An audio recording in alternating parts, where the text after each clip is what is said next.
최초의 특수부대 UDT 여군 교관인 여성이 미국 항공사 승무원으로 취업하였고 그곳의 퍼스트 클래스에서 조폭들이 그녀에게 성희롱을 하면서 옷을 뜯으려고 하자 그들을 제압하면서 지옥의 참교육을 하는 이야기입니다.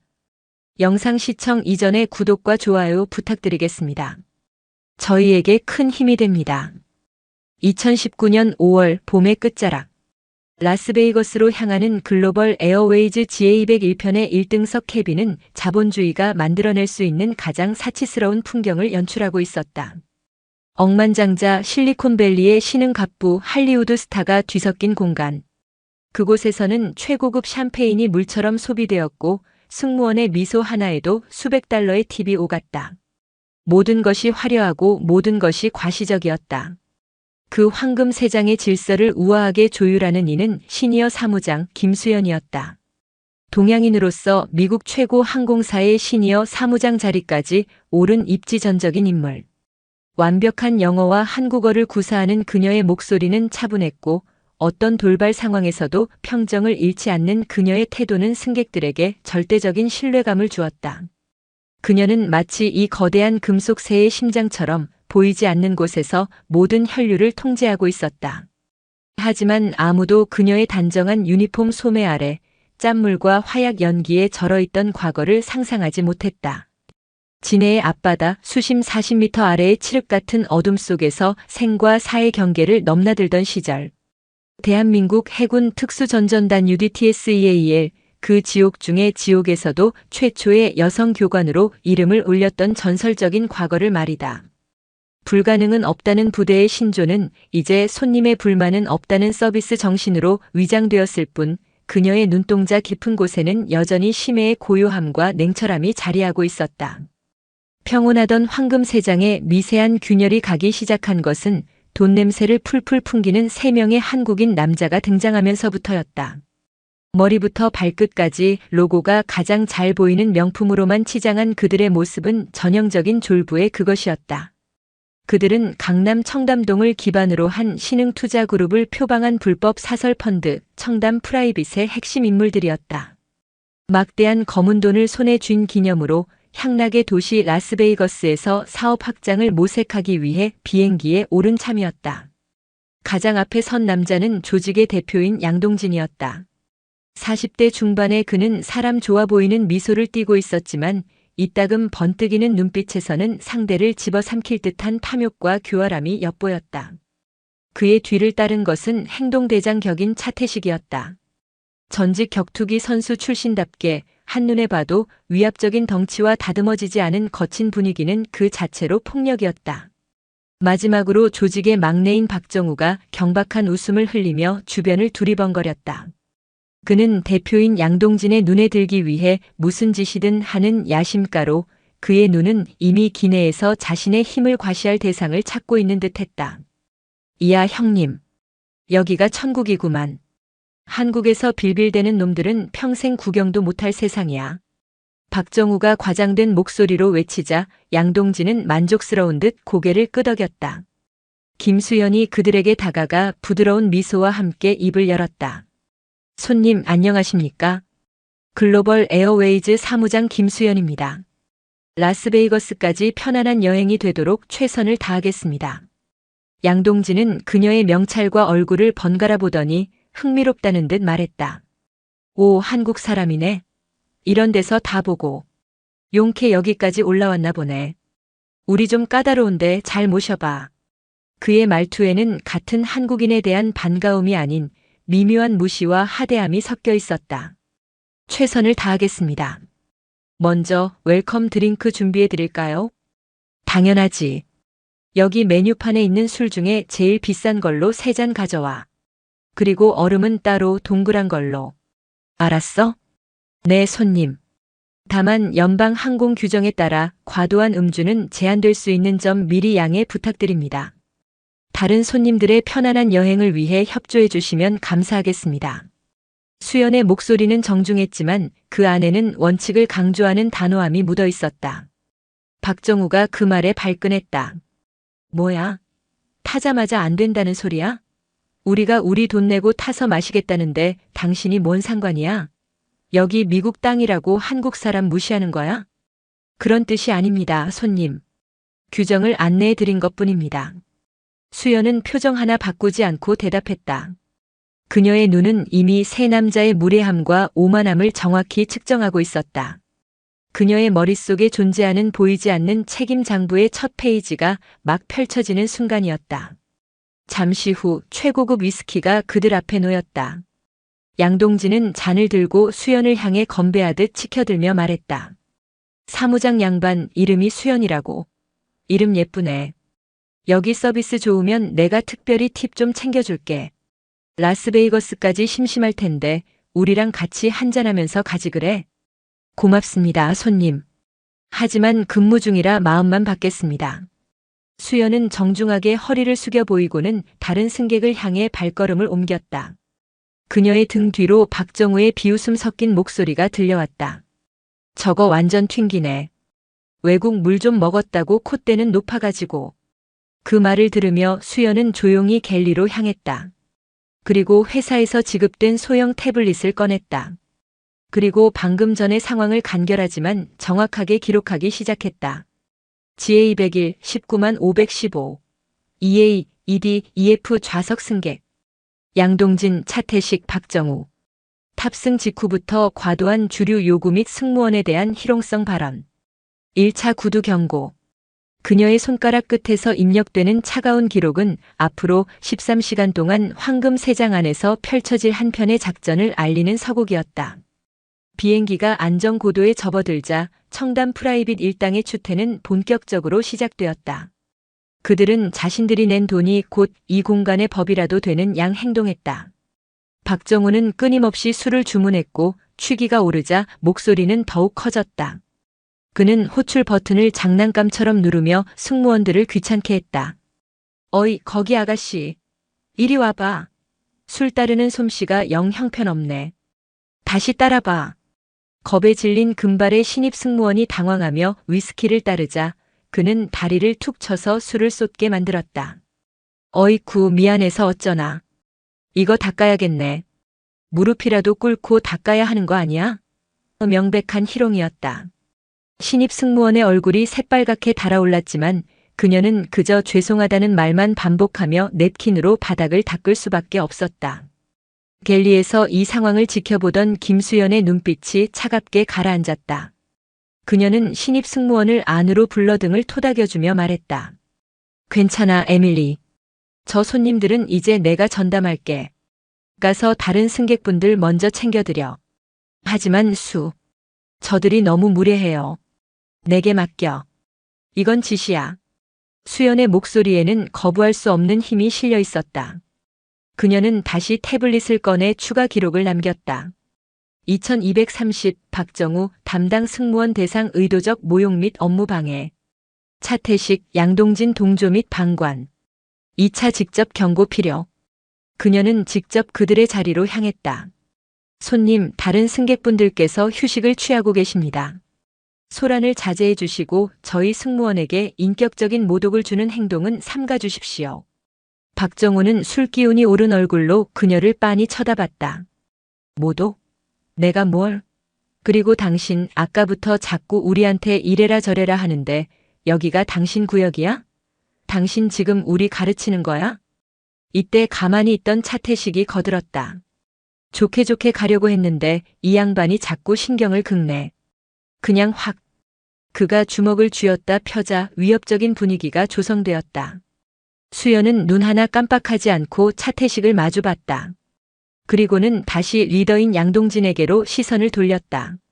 책임자이신 양동진 손님께 말씀드립니다. 동행하신 분들의 행동은 연방항공법에 명시된 승무원 업무 방해 행위에 해당하며 이는 착륙 후 사법 처리 대상이 될 수 있습니다. 양동진은 수연의 당당한 태도에 오히려 흥미가 동한다는 듯 입꼬리를 올렸다. 법? 이봐, 김수연 씨. 우린 법 같은 거 무서워하는 사람들이 아니야. 그리고 당신 자꾸 우리를 손님 하는데 우리 신상이라도 털었어? 어떻게 그렇게 잘 알아? 그 순간 수연은 예상치 못한 카드를 꺼내들었다. 그녀는 태블릿 화면을 그들에게 돌려 보였다. 화면에는 그들의 이름과 함께 알 수 없는 기호와 숫자들이 적힌 책임 장부가 떠 있었다. 양동진 전과 3범. 특수상해 사기. 차태식 폭행 협박 전과 5범. 박정우 폭력행위 등 처벌에 관한 법률 위반. 수연은 그들의 범죄 이력을 나지막하지만 정확하게 읊었다. 세 남자의 얼굴이 순식간에 굳어졌다. 자신들의 가장 치부와도 같은 정보가 그것도 하늘 위를 나는 비행기 안에서 한낱 승무원의 입에서 흘러나오리라고는 상상도 못했기 때문이다. 너, 뭐야? 내가 이걸 어떻게? 박정우가 더듬거리며 묻자 양동진이 그의 말을 자르고 날카롭게 물었다. 당신 정체가 뭐야? 수연은 태블릿 화면을 끄며 차분하게 답했다. 저는 글로벌 에어웨이즈 사무장 김수연입니다. 그리고 지금부터 손님들의 모든 행동을 이 책임 장부에 기록하겠습니다. 책임 장부? 지금 장난해? 아닙니다. 점수는 품위, 존중, 규정 준수 세 항목으로 나뉩니다. 방금 동료 승무원을 모욕한 행동으로 박정우 손님은 품위 항목에서 20점 감점되었습니다. 다른 승객에게 위협적인 분위기를 조성한 차태식 손님은 존중 항목에서 10점 감점입니다. 그리고 이 모든 상황을 방관하고 조장한 양동진 손님은 리더로서 규정 준수 항목에서 20점 감점입니다. 그녀는 마치 기계처럼 정확하게 감점 내역을 읊고는 태블릿에 무언가를 더 입력했다. 이 점수는 라스베이거스에 도착해서 최종 검토될 예정입니다. 부디 남은 비행 동안에는 점수를 잃는 행동을 삼가주시길 바랍니다. 그녀의 말은 너무나도 진지하고 체계적이어서 조폭들은 순간 할 말을 잃었다. 황당함을 넘어선 기묘한 압박감이 그들을 덮쳤다. 단순한 협박이 아니었다. 자신들의 모든 것을 꿰뚫어 보고 있는 듯한 저 여자의 눈빛, 그리고 최종 검토라는 단어가 주는 불길한 예감. 수연은 다시 한번 허리를 숙여 보이고는 자리로 돌아갔다. 남겨진 세 남자는 서로의 얼굴만 쳐다볼 뿐이었다. 술 기운이 확 달아나는 기분이었다. 형님, 전현 뭐 하는 년입니까? 완전 또라이 아니에요? 차태식이 낮은 목소리로 묻자 양동진은 턱을 쓰다듬으며 깊은 생각에 잠겼다. 글쎄, 단순한 승무원은 아닌 것 같은데. 우리 신상을 저렇게까지 털었다는 건 보통 배짱이 아니야. 박정우는 분을 사귀지 못하고 주먹을 부들부들 떨었다. 시발 쪽팔려서 진짜. 전현 내가 가만 안 둬. 내리기만 해봐. 양동진이 그런 박정우를 제지했다. 조용히 해. 뭔가 이상해. 저 여자가 말한 최종 검토라는 게 뭔지 알아낼 때까지는 일단 몸을 사리자. 저런 또라이는 잘못 건드리면 더 피곤해져. 두목의 명령에 두 사람은 일단 입을 다물었지만 그들의 눈에는 복수심과 분노가 이글거리고 있었다. 그들은 몰랐다. 이것이 김수연이 설계한 인간 개조 프로젝트의 2단계, 정보 우위를 통한 심리적 압박 및 통제권 확보라는 것을. 그리고 앞으로 그들에게 닥칠 최종 검토가 얼마나 끔찍한 방식일지를. 비행기는 태평양의 어둠 속으로 순항하고 있었지만 1등석의 공기는 얼음장처럼 차갑게 식어가고 있었다. 양동진의 경고에도 불구하고 끓어오르는 분노와 알코올은 결국 박정우의 이성을 마비시켰다. 그는 김수연의 책임 장부 놀이가 자신들을 모욕하고 조롱하기 위한 쇼라고 결론지었다. 그래, 한낱 비행기 서빙하는 년이 뭘 어쩌겠어. 땅만 밟아봐라. 머리털을 다 뽑아놓을 테니. 그는 속으로 칼을 갈며 복수의 기회를 노렸다. 기회는 기내 조명이 어두워지고 승객 대부분이 잠든 심야 시간에 찾아왔다. 갤리에서 나와 순찰을 돌던 김수연이 자신의 좌석 옆을 지나는 순간 박정우는 자리에서 벌떡 일어났다. 그리고는 술에 취해 비틀거리는 척하며 그녀의 앞을 가로막았다. 어이, 김수연 씨 나랑 술 한 잔만 더 하자니까 그러네. 그는 비열한 웃음을 흘리며 수연의 팔을 거칠게 잡아챘다. 수연이 몸을 피하며 냉정하게 말했다. 손님, 자리로 돌아가 주십시오. 다른 승객에게 피해를 주고 있습니다. 피해? 이게 다 당신 때문이잖아. 사람 무시하고 점수를 매겨. 내가 뭔데? 박정우의 고함 소리에 주변의 몇몇 승객이 잠에서 깨 뒤척였다. 그는 이성을 완전히 잃고 있었다. 양동진과 차태식이 말리려 했지만 때는 이미 늦었다. 그 잘난 유니폼 내가 한번 벗겨볼까? 그 안에는 뭐가 들었는지 구경 좀 하자. 박정우의 손이 뱀처럼 뻗어와 수연의 블라우스 소매 부분을 거칠게 움켜쥐고 잡아당겼다. 그의 목표는 옷을 찢어 그녀에게 극한의 모욕감을 주는 것이었다. 찌지그. 질긴 유니폼 원단이 터져나가는 날카로운 소리가 고요한 기내에 울려 퍼졌다. 박정우의 소나귀에서 수연의 블라우스 왼쪽 소매가 어깨선부터 팔뚝까지 길게 찢겨나갔다. 그리고 바로 그 순간 찢어진 옷 사이로 누구도 예상치 못했던 광경이 드러났다. 새하얀 피부 위로 선명하게 새겨진 검고 날카로운 문신. 세 개의 날카로운 창이 하나의 몸체로 이어진 간결하면서도 치명적인 상징. 그것은 아는 사람만 아는 지옥 훈련을 통과한 대한민국 최정예 부대원에게만 허락된 명예의 상징, 해군 특수전전단 UDTSEAL의 트라이던트 삼지창이었다. 순간 1등석의 모든 공기가 얼어붙었다. 박정우는 눈앞에 드러난 문신을 보고 저도 모르게 손에 힘을 풀었다. 군대 근처에도 가보지 않은 그였지만 저 문신이 풍기는 불길하고도 살벌한 기운은 본능적으로 느낄 수 있었다. 양동진과 차태식의 얼굴은 그대로 잿빛으로 굳어버렸다. 그들의 머릿속에서 승무원이라는 단어는 산산조각이 났고 그 자리에는 특수부대, UDT라는 공포스러운 단어들이 번개처럼 내리꽂혔다. 하지만 진짜 공포는 그 다음에 찾아왔다. 지금까지 단 한 번도 흔들리지 않던 김수연의 부드러운 미소가 처음으로 사라졌다. 그녀의 눈은 더 이상 서비스를 제공하는 승무원의 눈이 아니었다. 그것은 수심 40m 아래에서 적을 식별하고 목표를 제거하는 것 외에는 어떤 감정도 담겨 있지 않은 차갑고 비정한 심해의 눈빛이었다. 내 옷에 손을 댔겠다. 목소리는 나지막했지만 그 안에는 수많은 실전과 훈련으로 다져진 자의 냉혹함이 서려 있었다. 그녀의 움직임은 눈으로 따라갈 수 없을 만큼 빨랐다. 그녀는 박정우의 손목을 낚아채는 동시에 그의 몸 안쪽으로 파고들었다. 하는 비명과 함께 박정우의 팔이 기괴한 각도로 꺾였다. UDT에서 배우는 러시아 특공 무술 시스테마에 기반한 상대의 힘을 역이용하는 관절 제압 기술이었다. 수연은 꺾인 팔을 지렛대 삼아 박정우의 거구를 그대로 바닥에 매다 꽂았다. 쿵 하는 둔탁한 소리와 함께 박정우는 바닥에 처박혔다. 놀란 차태식이 주먹을 쥐고 달려들자 수연은 몸을 돌리며 그의 복부 명치에 팔꿈치를 망치처럼 정확하게 가격했다. 컥. 거구의 차태식은 그 한 방에 숨을 토해내며 그대로 무너져 내렸다. 양동진은 이 모든 것이 불과 2~3초 만에 일어났다는 사실을 믿을 수가 없었다. 자신의 조직에서 가장 싸움을 잘하는 두 사람이 여자 한 명에게 추풍낙엽처럼 쓰러졌다. 저것은 길거리 싸움의 기술이 아니었다. 오직 상대를 가장 빠르고 효율적으로 무력화시키기 위한 완벽한 전투 기술이었다. 수연은 바닥에서 신음하는 박정우를 싸늘하게 내려다보며 말했다. 책임 장부 기록 추가. 승무원 신체에 대한 직접적인 공격 행위. 박정우 모든 항목에서 50점 추가 감점. 차태식 범죄 행위 가담 30점 추가 감점.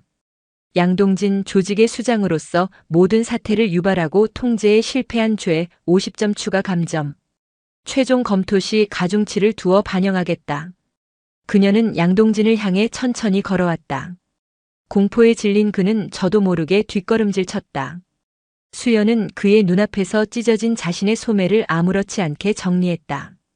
팔뚝에 드러난 검은 삼지창 문신이 유난히 위협적으로 보였다. 양동진 씨. 라스베이거스까지 앞으로 8시간 남았군. 지금부터는 당신의 남은 점수라도 지키고 싶다면 숨 쉬는 것조차 조심하는 게 좋을 거야. 그녀는 갤리로 걸어가 기내 인터컴을 들었다. 그녀의 목소리는 언제 그랬냐는 듯 다시 완벽하게 침착한 사무장의 목소리로 돌아와 있었다. 기장님, 여기는 사무장입니다. 1등석에서 긴급 상황 발생. 난동 승객 2명 발생했으며 현재 제압 완료된 상태입니다. 기내 보안팀 지원 요청합니다. 수화기를 내려놓은 그녀는 망연자실한 채 굳어있는 양동진을 향해 마지막 한마디를 던졌다. 자, 지금부터 작전 3단계로 전환한다. 양동진의 귀에는 그 말이 지옥의 문이 열리는 소리보다 더 끔찍하게 들렸다. 그의 뇌리에는 최종 검토와 작전 3단계라는 단어만이 메아리치고 있었다. 그는 이제야 깨달았다. 자신들은 지금 향락의 도시로 가는 비행기가 아니라 날개 달린 감옥에 갇혀 있다는 것을. 그리고 그 감옥의 교도관은 바로 저 팔뚝에 삼지창을 새긴 악마라는 것을. 남은 8시간의 비행은 죽음의 침묵보다 더 고요했다. 1등석의 다른 승객들은 기내 보안팀에 의해 조용히 다른 좌석으로 안내되었다. 이제 광활한 황금 세장에는 김수현과 의자에 돌처럼 굳어버린 양동진, 그리고 바닥에 쓰러져 의식과 혼미를 오가는 차태식과 박정우만이 남았다. 그들은 더 이상 난동은커녕 신음소리 한 번 제대로 내지 못했다.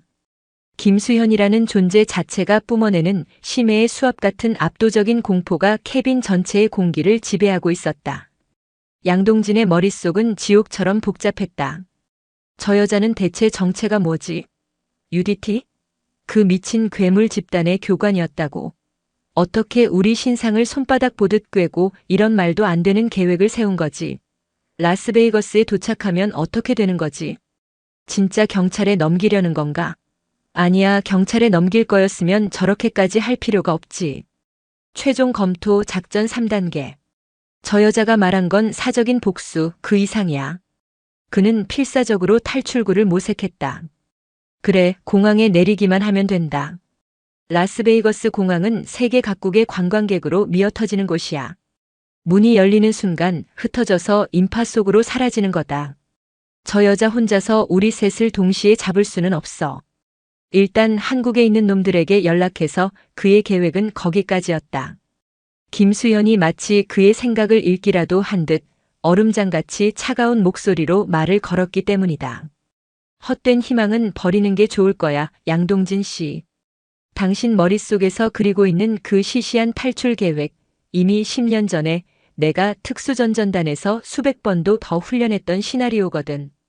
당신이 생각할 수 있는 모든 변수는 내 작전 계획 안에 이미 포함되어 있어.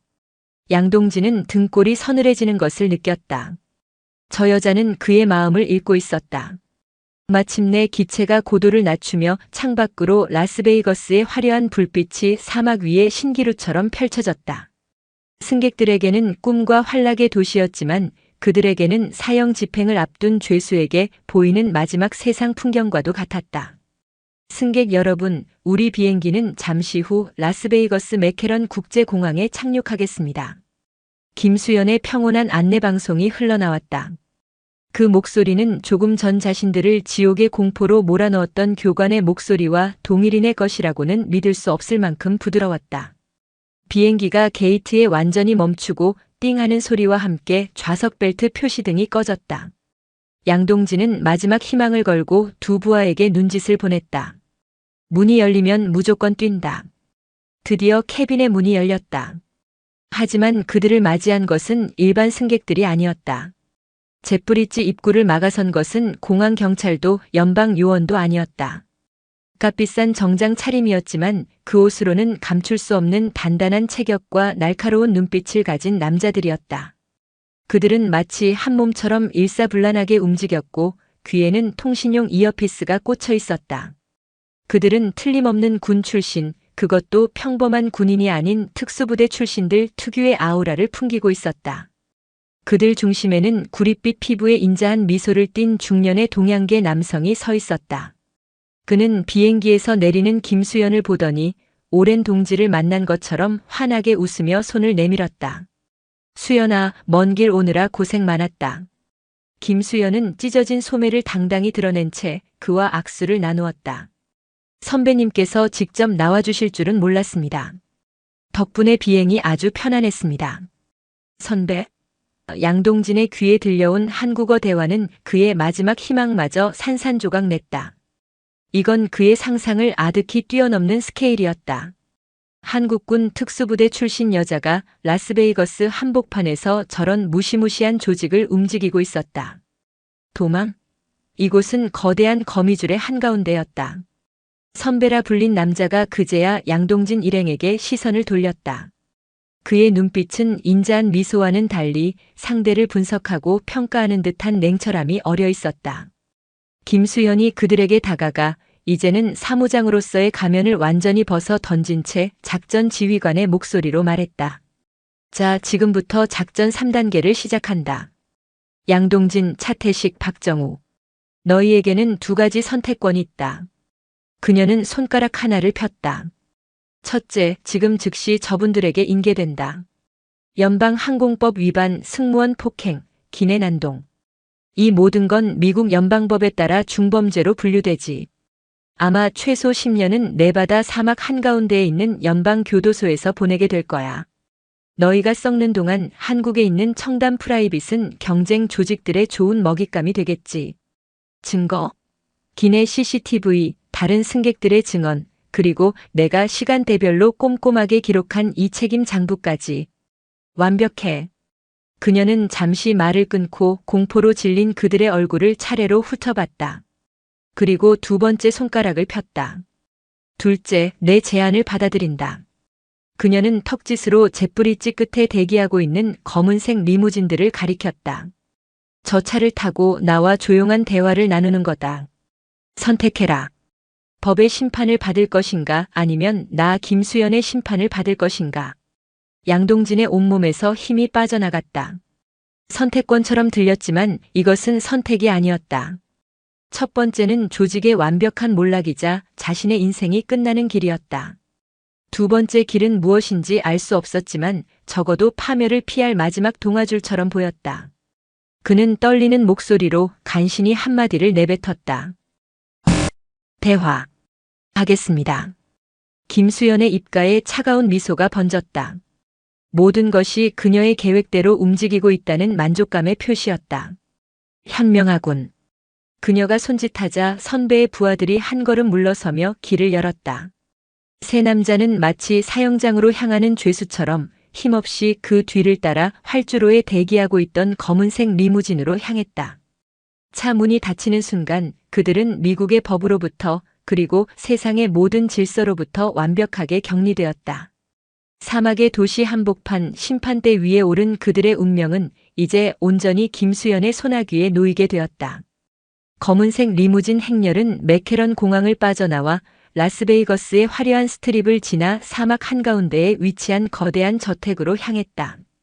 창문은 모두 짙게 선팅되어 있어 바깥 풍경을 볼 수 없었지만 이따금씩 보이는 네온 사인과 사막의 황량한 공기가 그들을 비현실적인 공포 속으로 몰아넣었다. 차 안에는 무장한 경호원들이 동승하여 세 남자는 숨 쉬는 것조차 자유롭지 못했다. 차가 멈춘 곳은 높은 담장으로 둘러싸인 궁전처럼 보이는 저택 앞이었다. 김수연의 선배가 직접 차에서 내려 그녀에게 문을 열어주었다. 저택 내부는 대리석과 금으로 장식되어 있었지만 그 화려함은 세 남자에게 위압감과 공포심만 안겨줄 뿐이었다.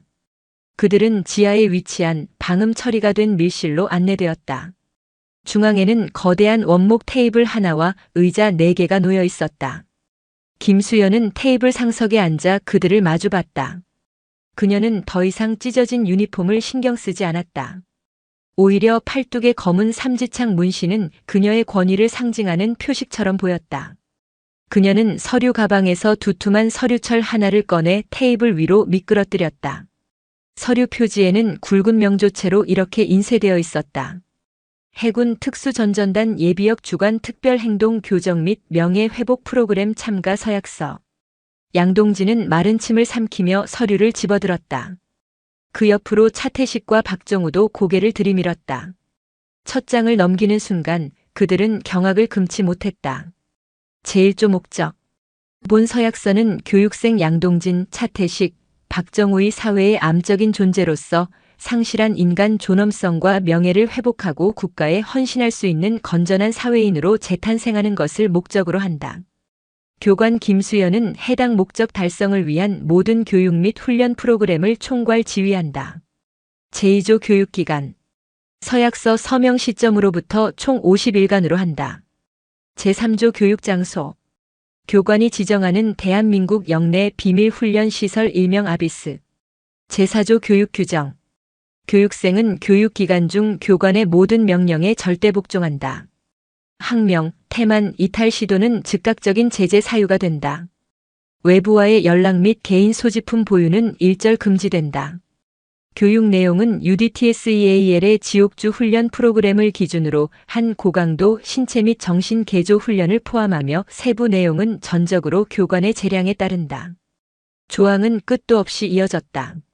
너무나도 구체적이고 살벌해서 농담이라고 생각할 수 없었다. 이건 완벽하게 준비된 작전 계획서였다. 이게 도대체 뭡니까? 박정우가 떨리는 목소리로 묻자 양동진이 버럭 소리쳤다. 미친 거 아니야? 우리가 왜 이런 걸 해야 하지? 당신 목적이 뭐야? 돈이야? 원하는 게 뭐냐고. 김수연은 턱을 괜 채 그들을 바라봤다. 목적? 당신들 같은 쓰레기들을 청소하는 게 내 목적이야. 당신들이 비행기에서 한 짓은 단순한 갑질이 아니야. 그건 인간에 대한 최소한의 존중, 사회의 약속, 그리고 명예라는 가치를 오물통에 처박은 행위지. 감옥 몇 년 살고 나오면 당신들 같은 인간들은 절대 변하지 않아. 더 교활하고 악랄해져서 사회로 기어나오겠지. 그래서 내가 직접 나서는 거야. 당신들의 썩어빠진 근성을 뿌리부터 도려내기 위해서. 지랄하지 마. 차라리 감옥에 가고 말지. 너 같은 년한테 그런 꼴을 당할 것 같아. 차태식이 으르렁거렸다. 그래. 수연은 어깨를 으쓱하며 말했다. 그럴 줄 알고 플랜 B도 준비했지. 그녀는 선배에게 눈짓했다. 선배는 고개를 끄덕이고는 벽에 설치된 대형 스크린을 켰다. 화면에는 GA101편 1등석의 CCTV 영상이 재생되고 있었다. 고성방가를 하고 젊은 승무원을 희롱하고 술에 취해 난동을 부리고 그리고 마지막에는 김수연에게 무참하게 제압당해 바닥을 기는 그들의 추악한 모습이 고화질로 생생하게 담겨 있었다. 수연은 이어서 다른 파일을 열었다. 그것은 국내에서 조폭 비리 전문으로 가장 악명 높은 한 탐사보도 전문 기자의 프로필이었다. 이 서약서 마지막 페이지 서약 거부 시 발동 조항을 잘 읽어봐. 양동진이 허둥지둥 마지막 페이지를 넘겼다. 제15조 서약 거부 시 발동 조항. 교육생이 본 서약서 서명을 거부할 경우 교관은 다음과 같은 조치를 취할 수 있다. GA101편 기내에서 발생한 모든 사건의 고화질 CCTV 영상, 원본 및 음성 기록을 국내외 모든 언론사에 제보한다. 교육생들의 과거 범죄 기록, 현재 청담 프라이빗의 불법 자금 흐름과 관련된 모든 증거 자료를 탐사보도 전문 기자에게 독점 제공한다. 특히 강남 신흥부자 여성 승무원 한 명에게 처참하게 제압당해. 이와 같은 자극적인 제목으로 그들이 얼마나 비굴하고 한심하게 무너졌는지를 전국적인 조롱거리로 만든다. 양동진의 얼굴이 흑빛으로 변했다. 감옥? 그건 그들에게 익숙한 통과 의례일 뿐이다. 하지만 쪽팔림, 특히 그들이 목숨처럼 여기는 강남 사교계에서의 명예와 이미지가 무너지는 것은 사형 선고나 다름없었다. 이 영상과 기사가 공개되는 순간 청담 프라이빗은 끝이었다. 누구도 그들에게 더 이상 투자하지 않을 것이고 오히려 비웃고 경멸하며 그들의 자리를 차지하려 달려들 것이다.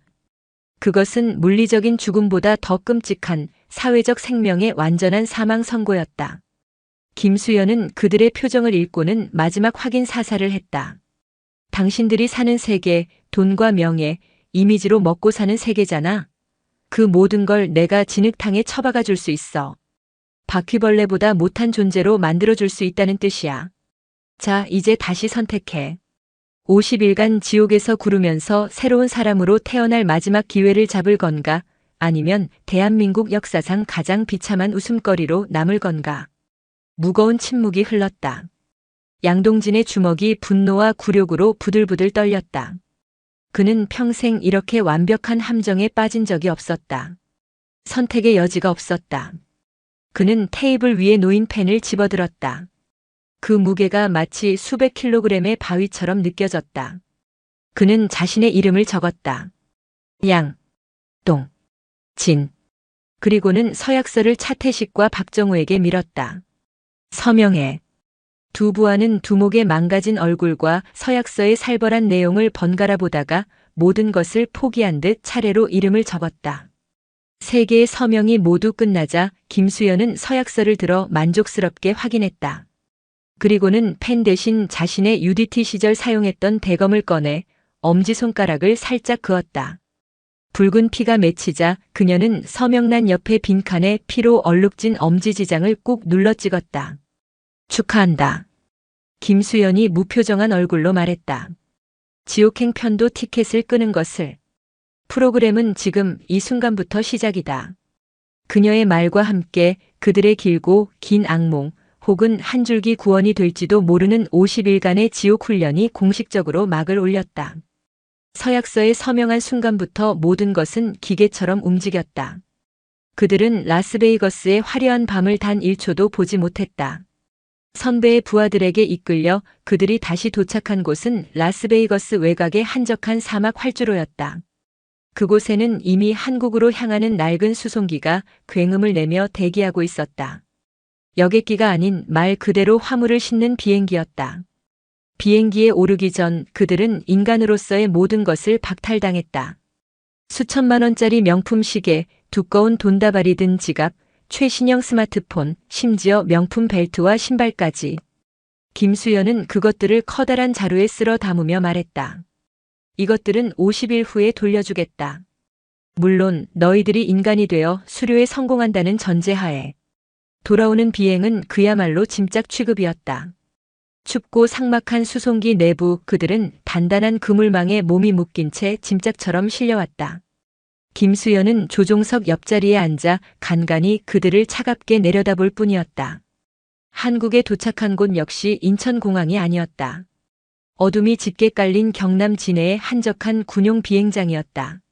활주로 끝에는 해군 트럭처럼 보이는 낡은 두돈반 한 대가 헤드라이트를 켠 채 그들을 기다리고 있었다. 운전석에서 내린 것은 상사 계급장을 단 얼굴에 깊은 흉터가 있는 중년 남성이었다. 그는 김수연에게 말없이 거수 경례를 붙였다. 오랜만입니다, 김 교관님. 타라. 김수연의 명령에 세 남자는 트럭의 짐칸에 올라탔다. 짐칸에 오르자마자 그들은 검은 두건으로 눈이 가려졌다. 마지막으로 보인 것은 짐칸 덮개가 닫히며 세상의 모든 빛이 사라지는 광경뿐이었다. 트럭은 한동안 비포장도로를 미친 듯이 달렸다. 몸이 공중으로 떴다가 바닥에 처박히기를 수십 번, 그들은 멀미와 공포로 정신을 차릴 수 없었다. 얼마나 지났을까? 트럭이 급정거하고 거친 손길이 그들의 두건을 벗겨냈다. 눈앞에 펼쳐진 풍경에 세 남자는 숨을 삼켰다. 그곳은 세상과 완벽하게 단절된 듯한 해안 절벽이었다. 녹슨 철조망이 사방을 둘러싸고 있었고 ABYSS 심해라고 쓰인 낡은 현판이 걸린 정문이 음산하게 서 있었다. 안쪽으로는 군데군데 페인트가 벗겨진 막사 건물, 갯벌로 변한 연병장, 그리고 보기만 해도 아찔한 IBS 고무보트 훈련 시설들이 보였다.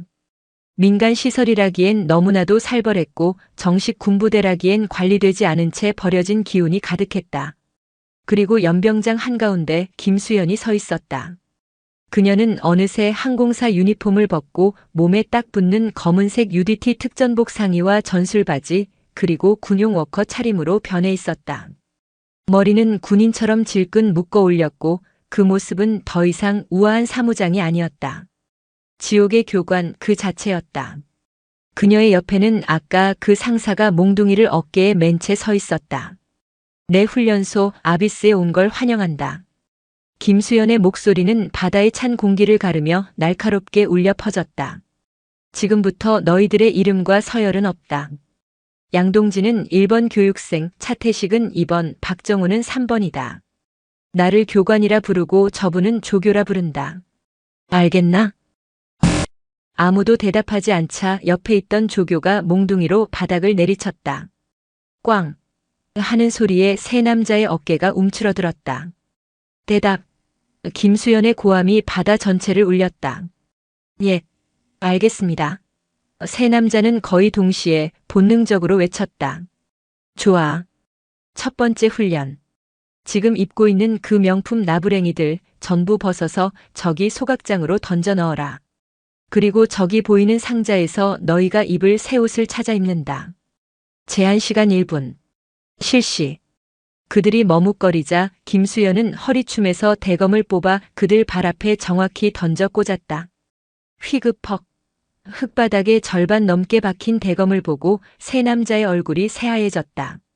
그들은 허겁지겁 비싼 옷들을 벗어 던지고 낡고 거친 재질의 회색 훈련복으로 갈아입었다. 다음은 입수였다. 조교가 그들을 이끌고 간 곳은 차가운 밤바다가 펼쳐진 절벽 아래였다. 머리가 너무 길군. 정신 상태가 해이해 보인다. 바닷물에 머리 박고 정신 차린다. 전원 입수. 자, 잠깐. 이 밤에 바다에 들어가라고요? 양동진이 마지막 자존심으로 항의했다. 김수연은 대답 대신 조교에게 턱짓했다. 조교는 그대로 다가와 양동진의 목덜미를 잡고 바닷물에 처박았다. 첨벙 하는 소리와 함께 양동진은 차가운 바닷물을 한가득 마셨다. 곧이어 차태식과 박정우도 같은 운명을 맞았다. 몇 분 후 세 남자는 온몸이 젖은 생쥐꼴이 되어 서로를 마주봤다. 청담 프라이빗의 위세 등등하던 대표와 간부들은 온데간데 없고 그저 겁에 질린 세 명의 죄수만이 서 있을 뿐이었다. 김수연은 그 모습을 만족스럽게 둘러보고는 말했다. 좋아. 이제야 좀 볼만하군. 너희들의 과거는 저 소각장의 연기와 함께 사라졌다. 지금부터 너희는 백지다. 그리고 그 백지 위에 새로운 그림을 그리는 건 바로 나다. 그녀는 낡은 막사 건물을 가리켰다. 오늘 밤은 저기서 잔다. 내일 새벽 4시 정각 기상. 단 1초라도 늦는 놈은 오늘 밤 저녁 식사 없이 저 보트를 머리에 이고 연병장을 돌게 될 거다. 녹슨 철문이 지옥의 아가리처럼 끼익 소리를 내며 열리고 그 안으로 세 남자가 떠밀려 들어갔다. 그리고 등 뒤에서 쾅 하는 쇠사슬 소리와 함께 문이 닫혔다. 칠흑 같은 어둠과 퀴퀴한 곰팡이 냄새, 그리고 뼛속까지 스며드는 한기 속에서 그들은 비로소 깨달았다. 진짜 지옥의 문이 이제 막 열렸다는 것을. 첫날 밤 세 남자는 단 한숨도 잠들지 못했다.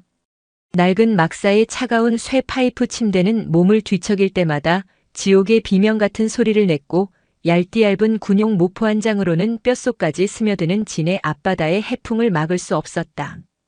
무엇보다 그들을 잠 못 들게 한 것은 바로 내일에 대한 예측 불가능한 공포였다.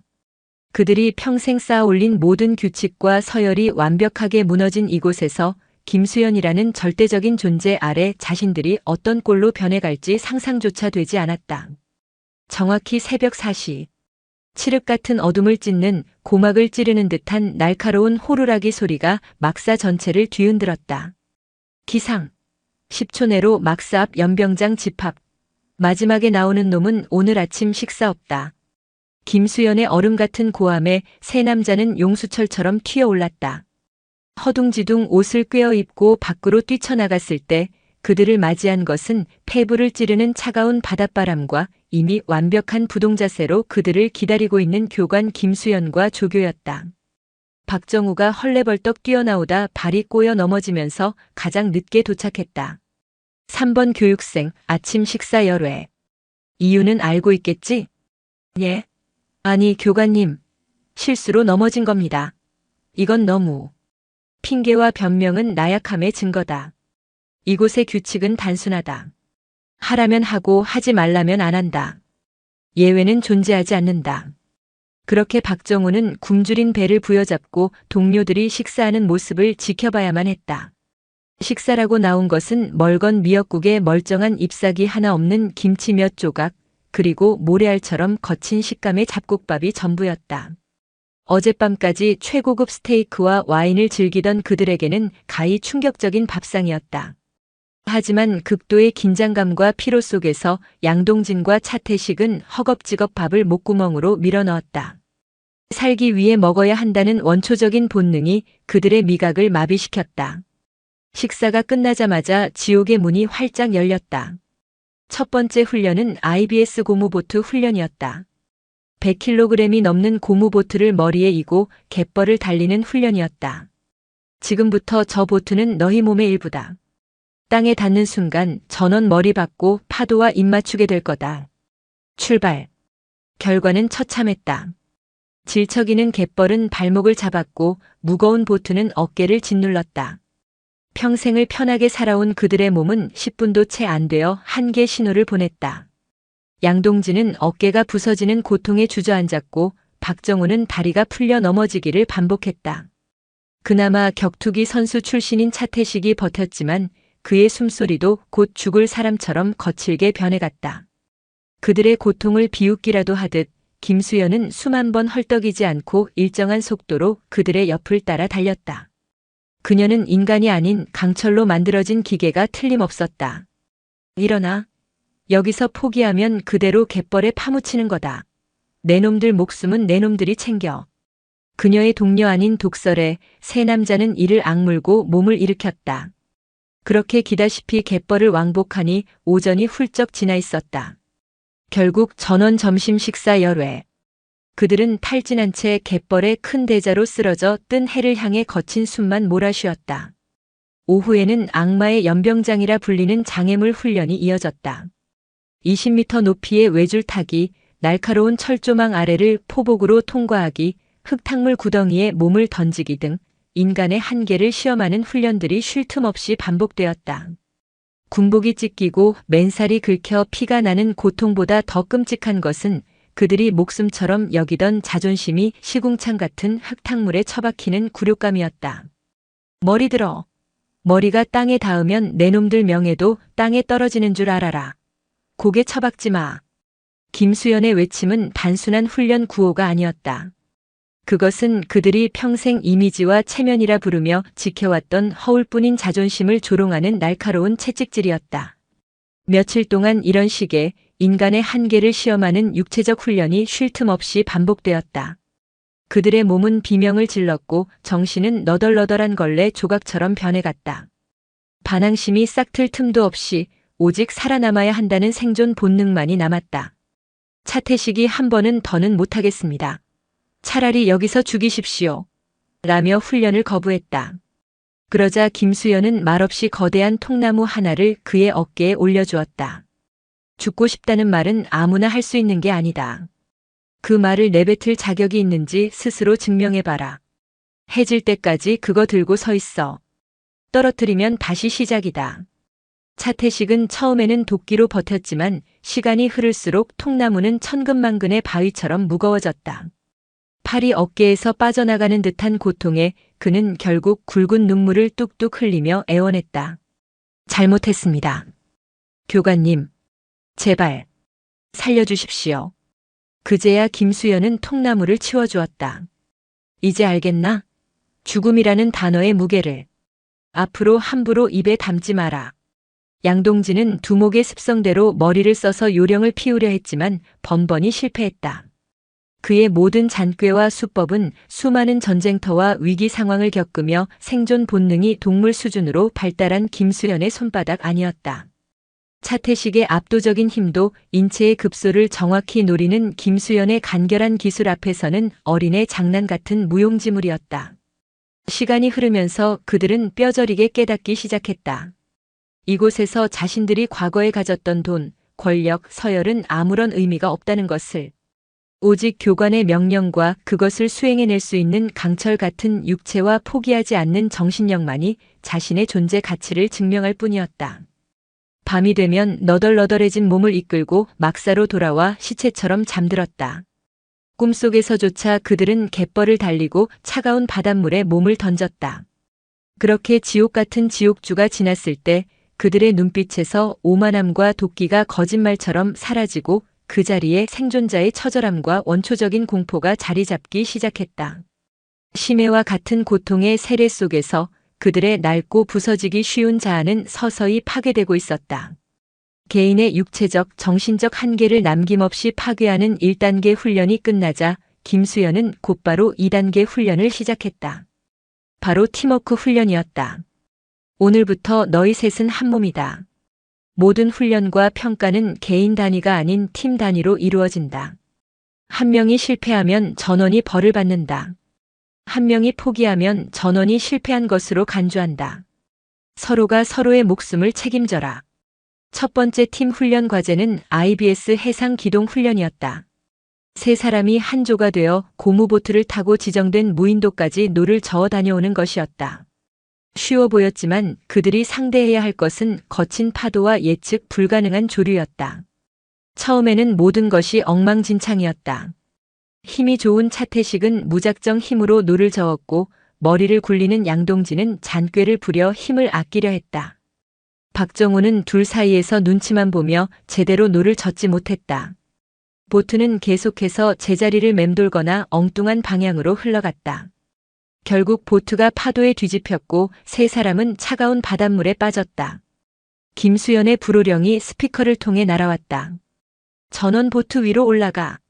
동료를 믿지 못하고 제 역할 하나 못하는 놈들은 바다의 고기밥이 될 뿐이다. 너희는 지금부터 하나가 되지 않으면 살아남을 수 없어. 그들은 수십 번 물에 빠졌고 그때마다 혹독한 얼차려를 받았다.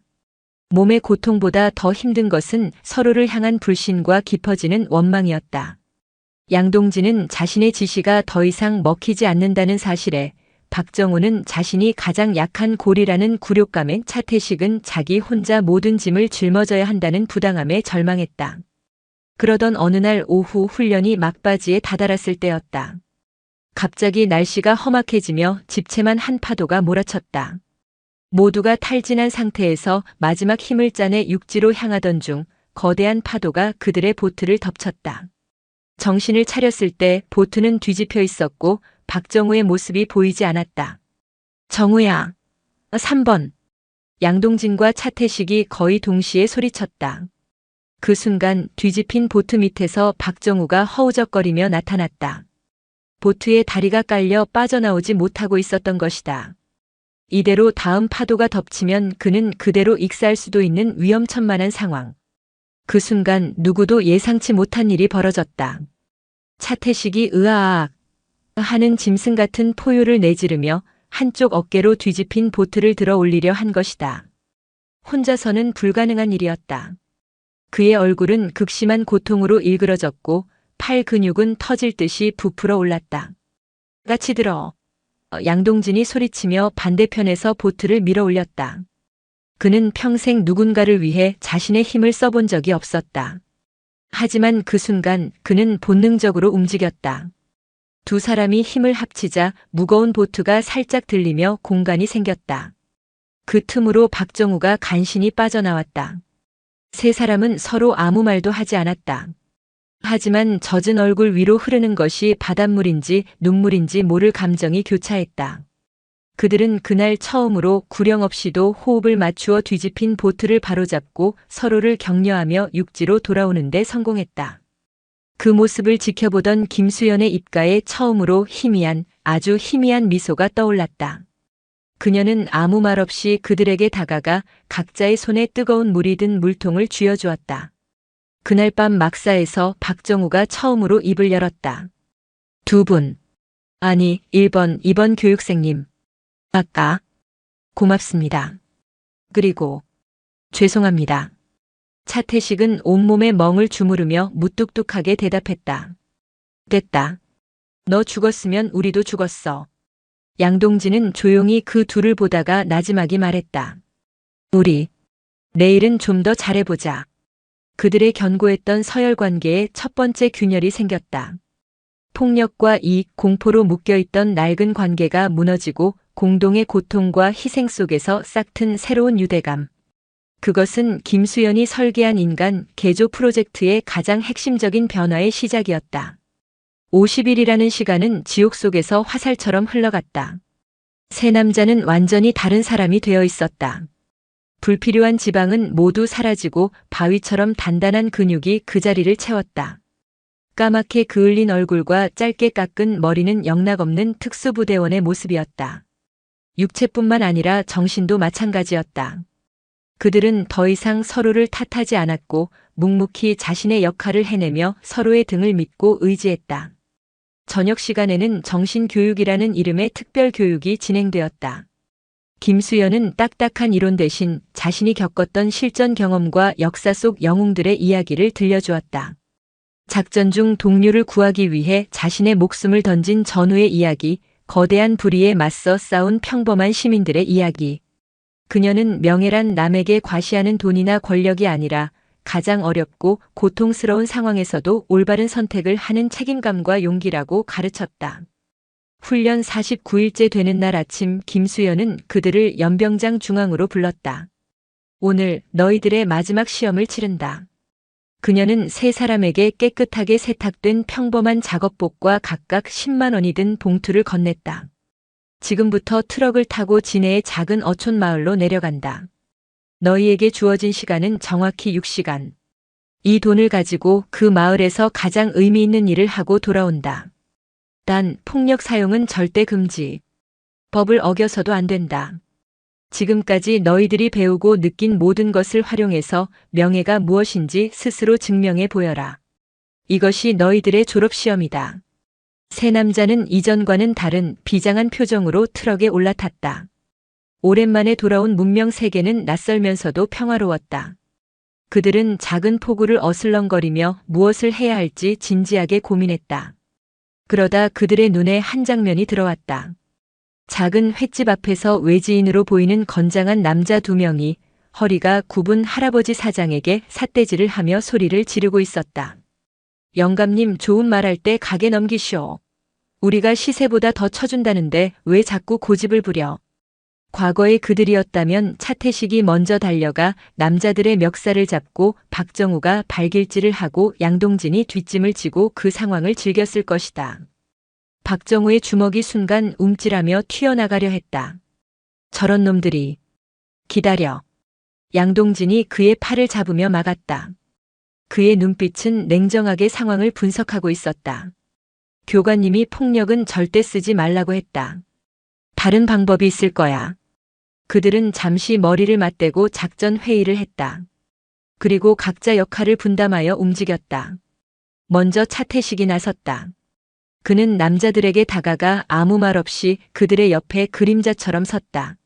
어떠한 위협적인 행동도 하지 않았지만 2미터에 가까운 거구와 지옥 훈련으로 다져진 단단한 몸에서 뿜어져 나오는 위압감은 어설픈 건달 수준인 남자들을 주눅들게 하기에 충분했다. 그 사이 박정우는 횟집 안으로 들어가 할아버지에게 물 한 잔을 청하며 부드럽게 말을 걸었다. 어르신, 많이 놀라셨죠? 괜찮으세요? 저희가 해결해 드릴게요. 그는 할아버지를 안심시키며 상황을 파악했다.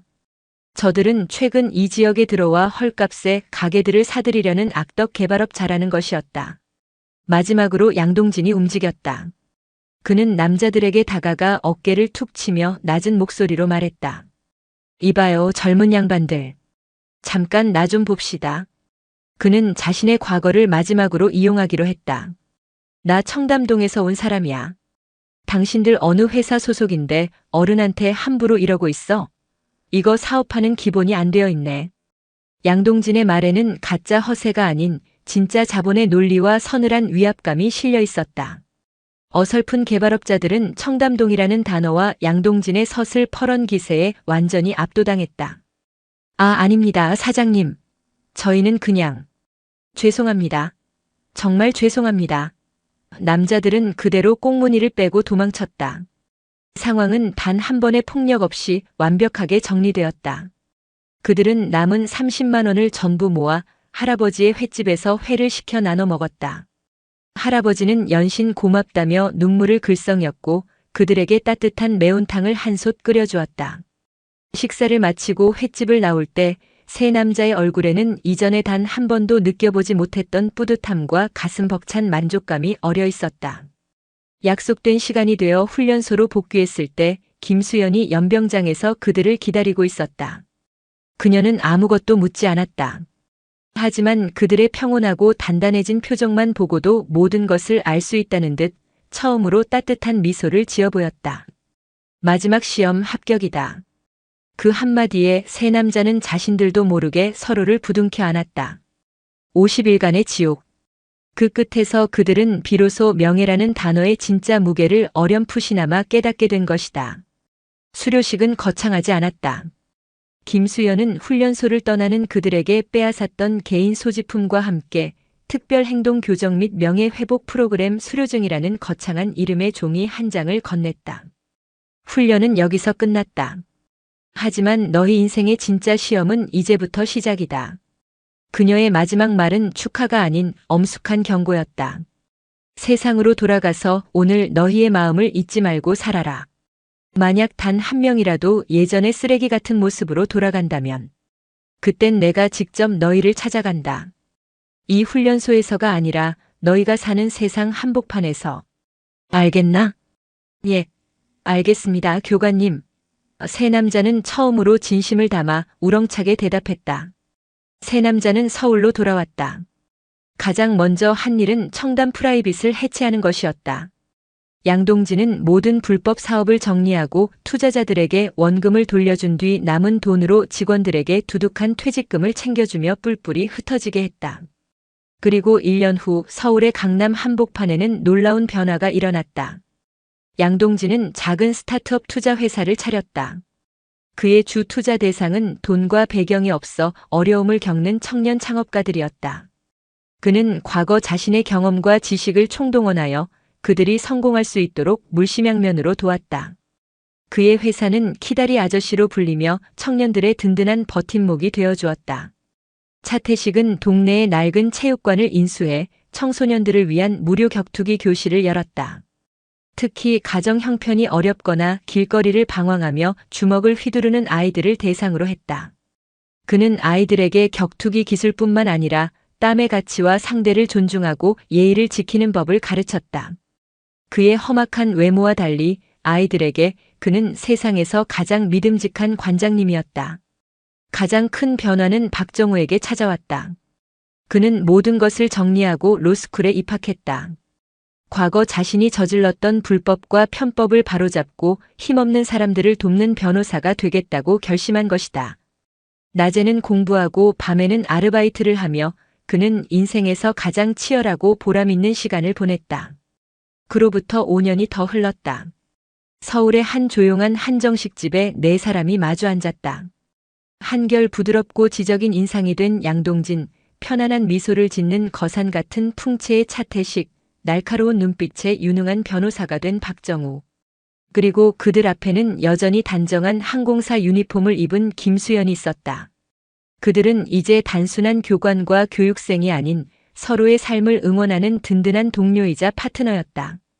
김수연이 사비를 털어 만든 작은 비영리 재단 트라이던트의 약속의 핵심 후원자들이 된 것이다. 그들의 재단은 과거 자신들과 같은 길을 걷는 청소년들을 선도하고 새로운 삶의 기회를 주는 일을 조용히 돕고 있었다. 관장님, 이번에 우리 재단에서 후원하는 꼬마가 전국대회에서 우승했다면서요? 김수연의 말에 차태식이 쑥스러운 듯 머리를 극적였다. 교관님이, 아니, 대표님이 잘 이끌어주신 덕분입니다. 박정우는 인권 변호사가 되어 사회적 약자들의 편에 서 있었고 양동진의 회사는 대한민국에서 가장 존경받는 벤처 투자사 중 하나로 성장해 있었다. 한편 강남의 어두운 뒷골목 세계에서는 하나의 전설이 떠돌았다. 10년 전 청담동을 주름잡던 악질 사채업자 3인방이 홀연히 사라졌다가 50일 만에 완전히 다른 사람이 되어 돌아왔다는 이야기.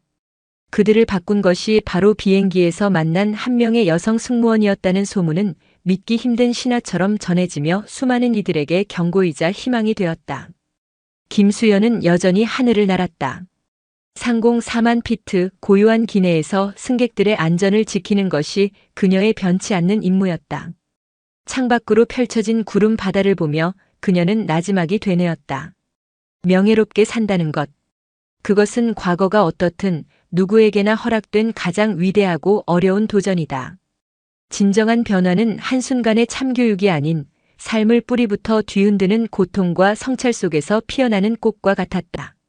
그리고 그 꽃을 피울 용기만 있다면 누구든 새로운 하늘을 날 수 있다는 메시지를 남긴 채 그들의 이야기는 서울의 밤하늘 아래 영원한 전설로 남게 되었다.